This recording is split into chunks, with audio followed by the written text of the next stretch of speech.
देश में लोकतंत्र की आंधी चल रही है। सभी पार्टियां अपनी जीत का दावा कर रही हैं। इस बीच चुनाव में बीजेपी के लिए अच्छे संकेत नजर नहीं आ रहे।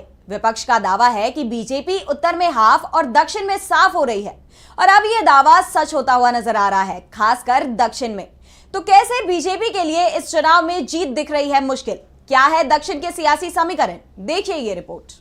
लोकसभा चुनाव अब अपने अंतिम चरण की तरफ बढ़ रहा है। इस बीच बीजेपी के लिए राह आसान नहीं नजर आ रही।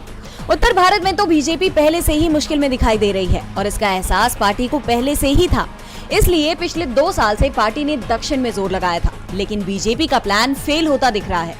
दक्षिण लोकसभा की कुल 130 सीटें हैं। इसमें साफ तौर पर केरल, तमिलनाडु और पुडुचेरी में बयार बीजेपी के खिलाफ बहती हुई नजर आ रही है। केरल में तो बीजेपी का खाता अब तक खुला ही नहीं और जो संकेत मिल रहे हैं उसमें इस बार भी बीजेपी के हाथ शून्य ही लगता दिख रहा है। तमिलनाडु में भी पार्टी का खाता 2014 और 2019 में नहीं खुला था। यहाँ बीजेपी जब भी एआईएडीएमके से अलग होकर चुनाव लड़ी है वो शून्य पर ही सिमटी है और एआईएडीएमके से गठबंधन तोड़ना बीजेपी को इस बार भारी पड़ता दिख रहा है। यहाँ भी उसके खाता खुलने की उम्मीद नहीं दिख रही।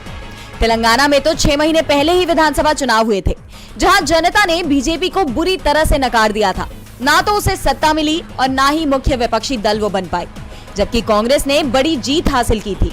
प्रदेश में अभी भी कांग्रेस के पक्ष में ही माहौल दिखाई दे रहा है और यही हाल कर्नाटक का है, जहां 1 साल पहले कांग्रेस की सरकार बनी है। कांग्रेस नेतृत्व तो कर्नाटक में अपनी सरकार की सफलता का प्रचार पूरे देश में कर रहा है, तो दूसरी तरफ यहाँ बीजेपी बिखरी दिखाई दे रही है। ऐसे में वो यहाँ कांग्रेस का मुकाबला नहीं कर पा रही। ऊपर से प्रज्वल रेवन्ना के मामले ने बची कुची कसर पूरी कर दी है। अब बात आंध्र प्रदेश की करें तो यहाँ भी बीजेपी बहुत मजबूत स्थिति में नहीं है। आंध्र प्रदेश में वाईएसआरसीपी की सरकार है और जनता पर पकड़ भी अच्छी है।